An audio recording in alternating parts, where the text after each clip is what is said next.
likes of Wan'Dale Robinson, John Franklin Myers, made improvements in the secondary like Alontae Taylor, who leads the NFL in pass breakups since 2022. They had a lot of work to do, and they have been doing it. The man who's been doing a lot of that work, Titans GM Mike Borgonzi, spoke recently about quarterback Cam Ward's development. All right, let's talk Cam Ward. Take us through his personality. Is he like the leader of the team? Is he that voice? Does he have that fire? He's one of the guys where everybody likes him and he can hang out and talk with everybody on the team, everybody in the locker room. But he's demanding now. You get out to practice and you mess something up, he's going to get on you. You know, it's funny. We had a joint practice versus Atlanta last year. They were kind of getting on him, some of the Atlanta guys. I think it was Leonard Floyd, actually. They kind of got on him. And Cam fired right back at him. And he kind of smiled and he looked over me and he goes, I like that kid. Leonard Floyd said this to you. Yeah, I love that. Yeah. That's great. Yeah, everybody seems to like that kid. But, Kevin, what are your expectations for Cam Ward in year two?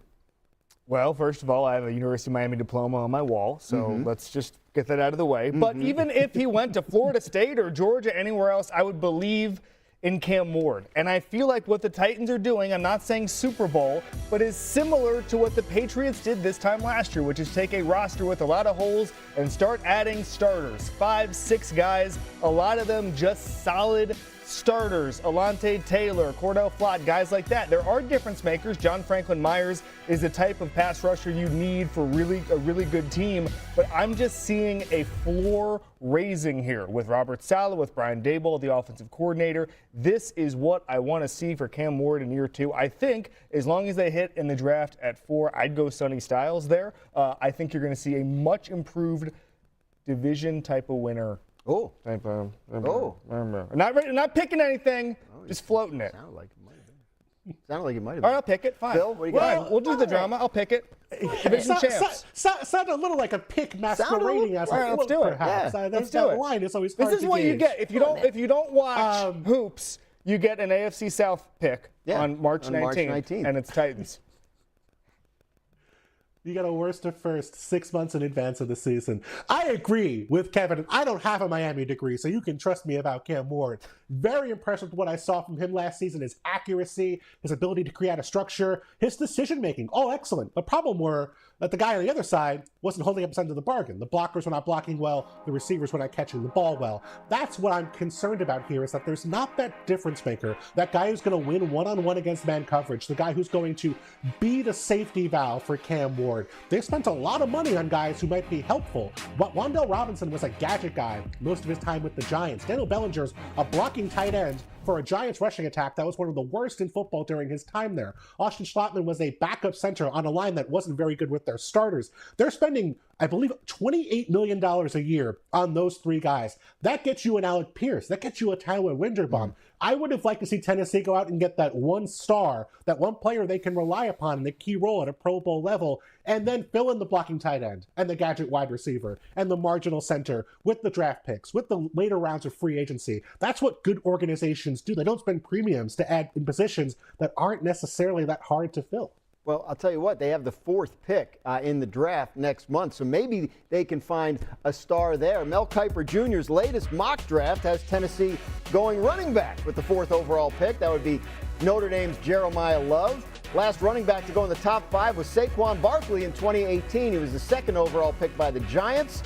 Notre Dame head coach Marcus Freeman was on draft. Okay.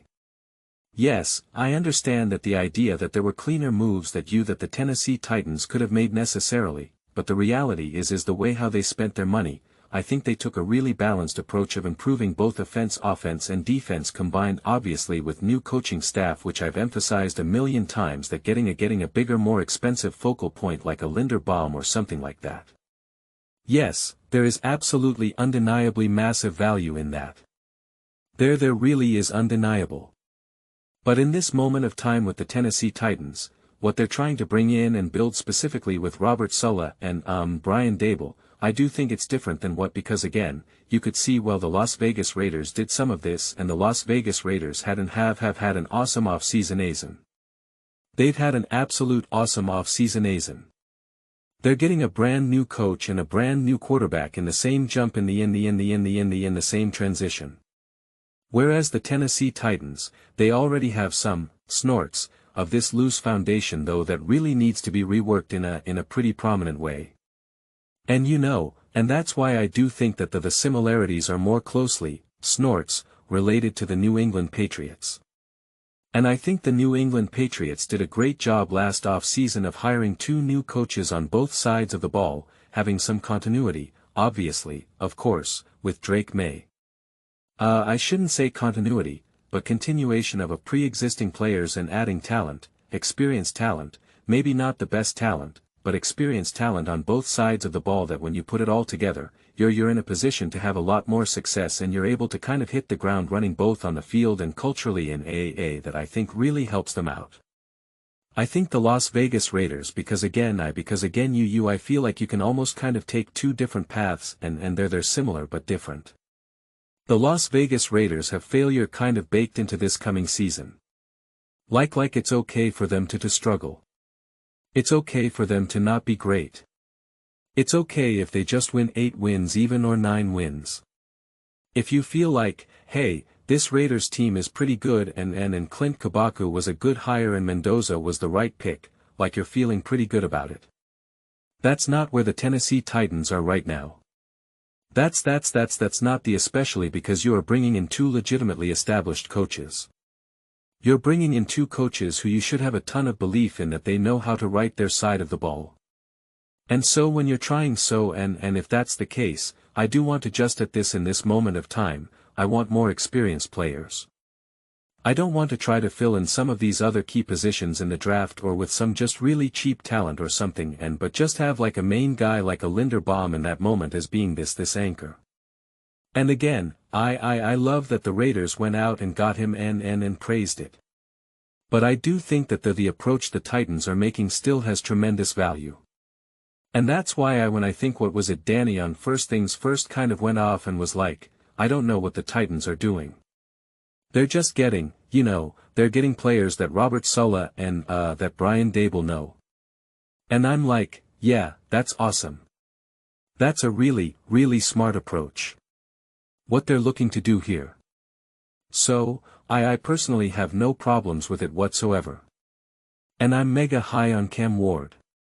And, it's interesting because they brought up the whole Super Bowl and the parallels between the New England Patriots. They got an MVP version of Drake May. That is the quarterback who he continues to be is irrelevant.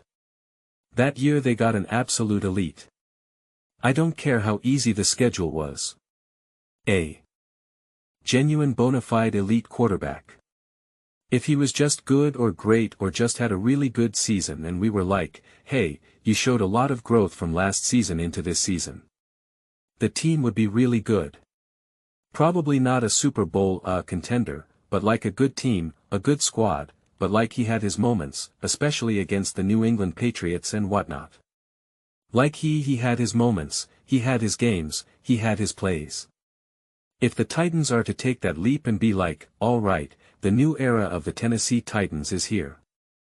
That will, fall squarely on the shoulders of Cam Ward.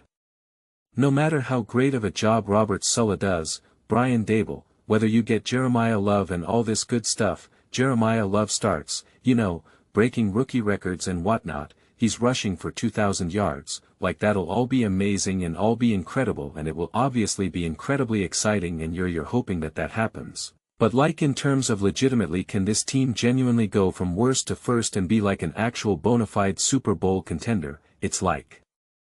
The arrival of Cam Ward then starts. Hurts now, right? You're like you'll have to be watching throughout the course of the season and say that's why he was drafted number 1. That's why he was drafted number 1. Caleb who? Right. Like that's the energy that you're going to be looking at. If you get a season, let's stick with Caleb like we got out of Caleb last year. I think then it would depend on how great can Robert Saleh make this defense overnight. Then I think the Titans could find themselves in a situation where you're like all right with a little bit of luck with a little bit of goodwill. You always need a little bit of that every year. Does this become like a 9, 10, 11 win team who's kind of fighting to make the playoffs? Can they maybe win the division? Right.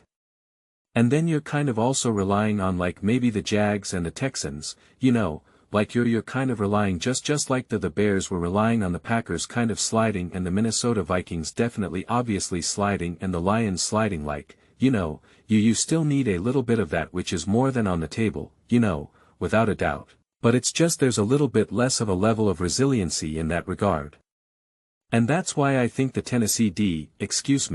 the New England Patriots were incredibly resilient, which is why Drake M gets sacked like 8 times and fumbled the ball 3 times and they still win a playoff game, right? Because there was a ton of resiliency there. Their defense truly rose to the occasion. They had a lot of playmakers who stepped up, Diggs, etc. And you're able to be a lot more resilient in that regard. The Chicago Bears, although they were able to show resiliency to a degree with some of their comeback wins and whatnot, those moments honestly felt more I'm going to get tripped up a little bit, more magical than resiliency. And we saw that honestly happened in the playoffs against the Rams.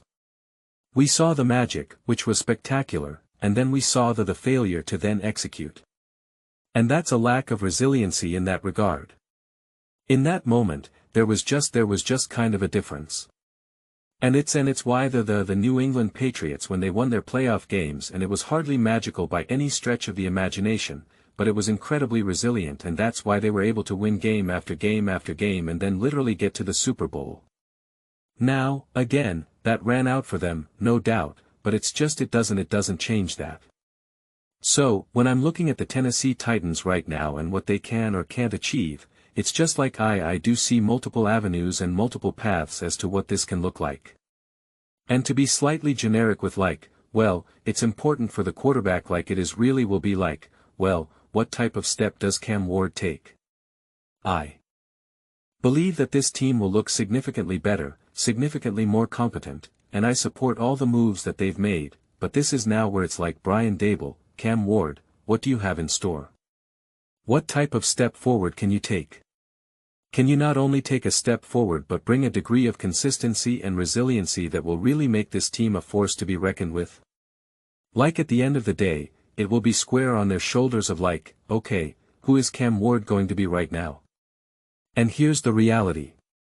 I'm still leaving the door wide open for growing pains. Because I do this with any quarterback who was a rookie. When you have bad coaching, when your team's a mess, I'm not like, it's year 2. You better show. I'm like, this is year 1. This is year 1 with Robert Saleh and Brian Daboll. It's exactly what I did with Caleb Williams. I'm like, I don't care what happened, you know, in 24. I only care about what it looks like with Ben Johnson, etc. And so, I totally was like, it's okay for you to struggle. I mean, you can't have another true rookie season, but like I leave the door open for you to have plenty of rough moments and whatnot. Now, year 3 for Caleb, you know, I'm kind of like, okay, this is year 2 with Ben Johnson. Now, this is you have the continuity like what do you got right now? What do you got?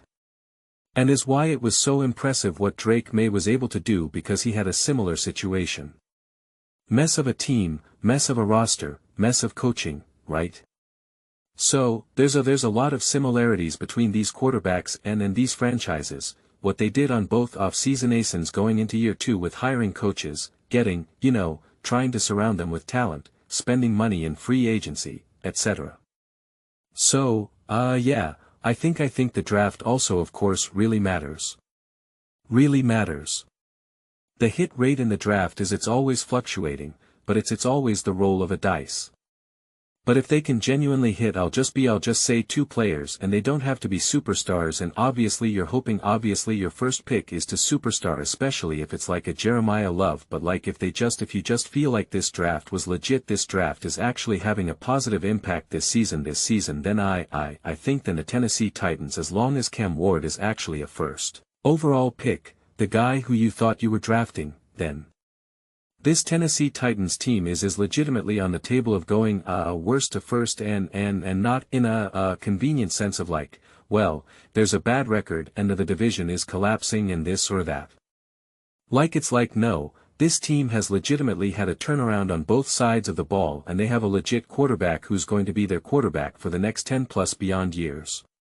So that's why I continue to be super excited with the Tennessee Titans. But I do find it interesting the different paths of rebuilding, retooling, where money should be spent, because I did talk to Travis O'Shea in the comments section, and we're seeing the Tennessee Titans have their path and I'm seeing the Raiders have their path, and he was kind of like, oh, the Raiders are having the off season that the Titans should be having, and it's like, again, I really do get that argument. I really do. But I actually think, all things considered, the Titans are doing a lot of things right. And I do think that the Raiders and the Titans have different paths, even if they are two teams that have obviously been struggling, have hired new coaches, and are looking to turn this around in a snap of the fingers. I do think they have different paths, mainly because one is getting a brand new quarterback.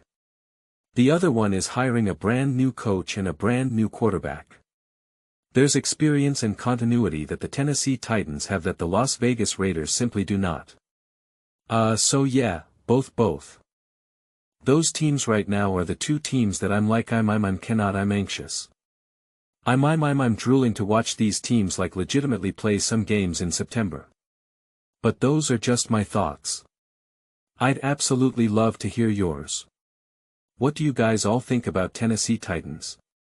How do you feel about their moves, and kind of like what we've just been talking about, how, you could have spent more money on a couple more prominent players, sacrificed some of the other additions that they made, fill it out, I guess, with cheaper talent, I suppose, or lean more heavily in the draft in that regard.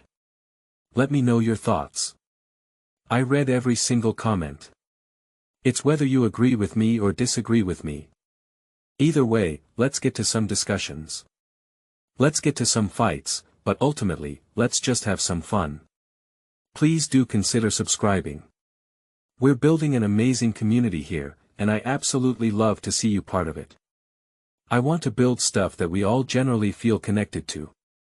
Something that we're really excited to be a part of. I think we're well on our way to doing it. Please don't forget to give this video a thumbs up, as it really does help the visibility and the algorithm. Thank you so much. See you next time.